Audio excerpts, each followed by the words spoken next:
Assalamualaikum warahmatullahi wabarakatuh. Alhamdulillahirabbil alamin wassalatu wassalamu ala asyrofil anbiya'i wal mursalin wa ala alihi wa sahbihi ajmain. Amma ba'du. Yang terhormat Ibu Kepala Sekolah SD Negeri Zona 07 Cilacap serta Bapak Ibu guru sekalian SD Negeri Zona 07 Cilacap yang saya hormati. Pertama-tama, mari kita panjatkan puji syukur kehadirat Allah Subhanahu wa Ta'ala atas limpahan berkat, rahmat dan hidayahnya sehingga kita bisa berkumpul dalam kegiatan diseminasi RTL PPKJ PJOK Gelombang 2 dan pembelajaran berbasis proyek dengan komunitas belajar di sekolah yang diberi judul Gemati Generasi Mainan Tradisional. Langsung saja kita mulai. Yang pertama, latar belakang tercetusnya program ini yaitu Indonesia adalah negara yang kaya akan budaya, bahasa, adat istiadat maupun permainan tradisional yang berbeda-beda di setiap daerah yang perlu dijaga dan dilestarikan. Dengan mengangkat permainan tradisional, kita dapat membantu peserta didik untuk mengenal dan memahami budayanya sendiri. Seiring dengan perkembangan teknologi, peserta didik itu cenderung senang bermain gadget. Kebanyakan murid-murid kita ya Bapak Ibu itu nggak lepas dari HP. Bangun tidur yang dipegang HP, mau tidur yang dipegang HP. Hal ini itu menyebabkan aktivitas fisik peserta didik berkurang dan interaksi sosial yang rendah. Jadi kalau anak-anak diajak komunikasi itu kadang sulit karena cenderungnya ke HP-an banget. Seperti itu. Dengan bermain permainan bersama kelompok dapat menumbuhkan perasaan senang, membangun interaksi sosial, melatih kerjasama. Apalagi tantangan di era masa depan mengharuskan peserta didik itu mampu berpikir kritis menghadapi situasi lingkungan yang berbeda. Menurunnya minat gerak atau aktivitas fisik dan interaksi sosial peserta didik ini menjadi dasar terbentuknya program ini yang menjadi bagian dari pembelajaran gerak yang memuat gerak lokomotor, non-lokomotor, dan manipulatif.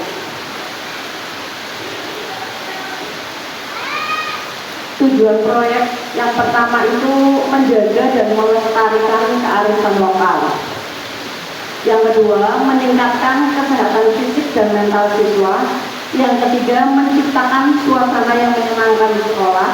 Yang keempat, membangun karakter peserta didik. Adapun capaian, langkah-langkah dan hasil yang diharapkan.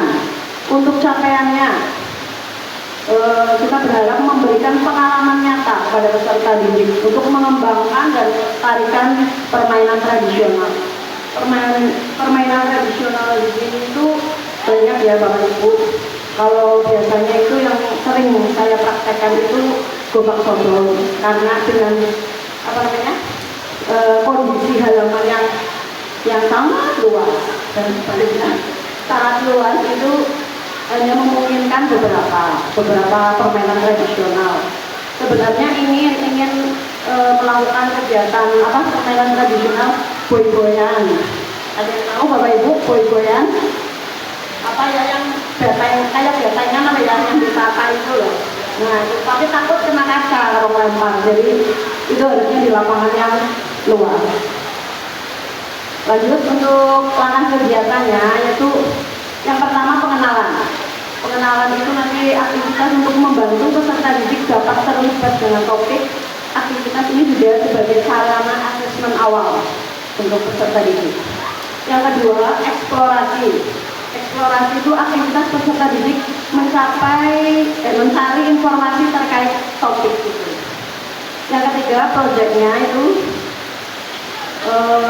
aktivitas peserta didik itu merancang dan membuat produk dengan hasil belajar. Untuk produk itu sebenarnya nggak harus berupa barang. Misal kita mau membuat, kalau dalam PJOK itu kan egrang batok atau egrang itu sebenarnya tidak hanya produk itu tidak hanya berupa hasil barangnya, tetapi di dalam kegiatan itu sendiri juga termasuk proyek. Untuk yang keempat, akhir proyeknya itu nanti ada assessment untuk mereview pengalaman bermain untuk mencapai tujuan utama proyek. Kemudian yang terakhir itu hasil yang diharapkan dari program ini, yaitu dengan keberagaman kegiatan permainan tradisional tersebut, peserta didik dapat berkolaborasi, bekerja sama dengan kelompok, dan menanamkan nilai-nilai profil belajar Pancasila yang membentuk budi pekerti. Saya lanjut ya, Bapak Ibu. Untuk struktur program dan mitra dalam KBS, Komunitas Belajar Sekolah.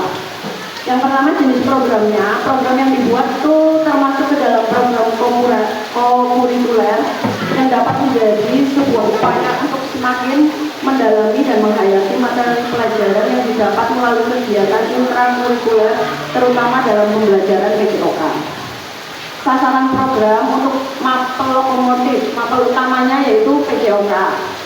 Nanti kolaborasinya itu dengan guru kelas, materi pelajarannya matematika dan seni, dimensinya kebinakaan global, temanya kearifan lokal, topiknya permainan tradisional dengan menanamkan sportivitas dalam olahraga. Sasaran yang akan dilakukan itu untuk kelas 1 sampai dengan kelas 6. Untuk pelaksanaan program ini akan saya mulai insya Allah di dalam KPM PJOK kelas 5 pada hari Selasa 3 Desember 2024. Peran yang terlibat KPS SD Negeri Zona 07, Kepala Sekolah sebagai penanggung jawab, guru PJOK sebagai koordinator, wali kelas atau guru kelas itu nanti sebagai fasilitator, kemudian peserta didik sebagai pelaksana proyek, dan wali murid sebagai pendukung. Karena tanpa bantuan dari wali murid juga kita keteteran ya Bapak Ibu. Jadi kalau bisa kita selalu melibatkan wali murid dalam setiap kegiatan. Aset yang dimiliki yaitu aset manusia, ada kepala sekolah, guru, wali murid, masyarakat. Wali murid itu masuk dalam komite ya. Aset sosialnya itu ada KBS Kombel sekolah kita yang bernama Smart ya, Smart SD Negeri Zona 07. Ada juga dengan KKD PJOK. Aset fisiknya halaman sekolah, internet. Aset finansial kita ada dari dana bos dan dari dana komite. Lanjut untuk rencana evaluasi. Evaluasi itu sendiri dilaksanakan pada akhir semester itu dengan mengisi lembar kuesioner atau wawancara untuk melihat ketercapaian tujuan pembelajaran, mengevaluasi apa yang sudah baik dan apa yang harus ditingkatkan dengan melihat umpan balik dari peserta didik dan wali murid. Kemungkinan tantangan yang akan kita hadapi yaitu keterampilan dalam membuat peralatan. Misal kita mau membuat ekran ya dalam PJOK itu biasanya kan yang harus dihadapi itu menggunakan alat pertukangan yang mungkin rumit seperti martil, gergaji. Itu dapat diatasi dengan meminta bantuan kepada wali murid tadi, atau juga bisa minta tolong ke penjaga sekolah ya kita, atau juga bisa dengan memilih peralatan yang lebih simpel. Yang kedua, kegiatan sekolah yang padat itu juga sering menjadi tantangan untuk kita, yaitu adanya kegiatan yang ada di luar agenda yang sudah kita susun. Misal kita sudah menyusun ini hari sekian tanggal sekian mau mengadakan P5, tetapi terbentur dengan kegiatan yang di luar jadwal itu tadi. Jadi kita harus bisa memprioritaskan yang lebih penting. Kemudian yang ketiga, cuaca yang sulit diprediksi, karena seperti sekarang ini dari pagi sampai sekarang diguyur hujan yang sangat syahdu, bikin ngantuk ya Bapak Ibu. Semoga tidak. Masih semangat kan? Semangat. Kalau hujan kegiatan itu bisa dilaksanakan di dalam kelas. Selanjutnya sudah selesai. Demikian paparan yang bisa saya sampaikan. Apabila ada masukan, kalau pertanyaan kok saya nggak bisa jawab, jadi masukkan saja. Monggo salah satu atau salah dua, kok ada masukan, silakan. Adalah masukan dari Bu Ella, silakan. Jangan pertanyaan ya. Ya, terima kasih. Assalamualaikum warahmatullahi wabarakatuh. Ya, mohon izin. Ini untuk diseminasi pembelajaran berbasis proyek yang berbasis dari program Gemati Generasi Mainan Tradisional. Luar biasa sekali ya, ini sangat menginspirasi, programnya sangat bagus sekali. Tadi kan di sini sesuai, menurut saya itu sesuai dengan tema kalimat kita, kearifan lokal. Jadi berhubungan dengan mainan tradisional yang kebetulan memang saya juga masih belum mencoba yang tentang mainan tradisional itu untuk anak-anak itu menciptakan. Itu ya Bu Aris, alangkah baiknya untuk kita mungkin bisa berkolaborasi untuk di kelas 4 dan kelas-kelas yang lain untuk mainan tradisional ya. Kemudian di sini tadi kan disebutkan tantangannya ya Bu Aris ya.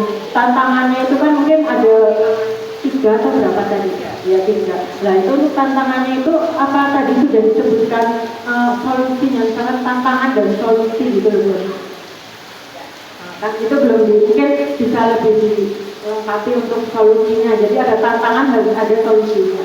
Karena nggak boleh bertanya, jadi mungkin hanya itu saja masukan dari saya. Sukses untuk Bu Anis. Terima kasih. Wassalamualaikum warahmatullahi wabarakatuh. Oke, terima kasih Bu Ella. Itu masukannya luar biasa sekali buat saya juga. Kebetulan ini rencana kan besok saya akan berkolaborasi dengan guru kelas 5 dulu untuk membuat egram patok. Jadi nanti insya Allah kedepannya berkolaborasi terus. Kemarin sudah lama lah. Dulu saya berkolaborasi juga dengan guru kelas 2 sudah, itu terkait pembuatan lompat tali. Itu anak-anak merangkai lompat tali seperti itu. Nah nanti untuk kedepannya bisa kita buat egram yang tinggi itu atau mau buat pakia juga bisa. Itu untuk produk supaya bisa ditampilkan nanti di akhir tahun pelajaran. Kemudian pertanyaan yang kedua ya tadi Bu Ella untuk tantangannya dari peralatan ya, tadi kan peralatan. Nah solusinya ya itu kita minta bantuan ke wali murid, paling seperti itu untuk ya memanfaatkan aset yang ada. Paling ya kita kan asetnya manusia ya, kebetulan seperti itu. Untuk cuaca kalau misalnya hujan bisa kita laksanakan di dalam kelas, mungkin seperti itu. Ada lagi masukannya? Kalau tidak ada saya tutup. Sudah cukup?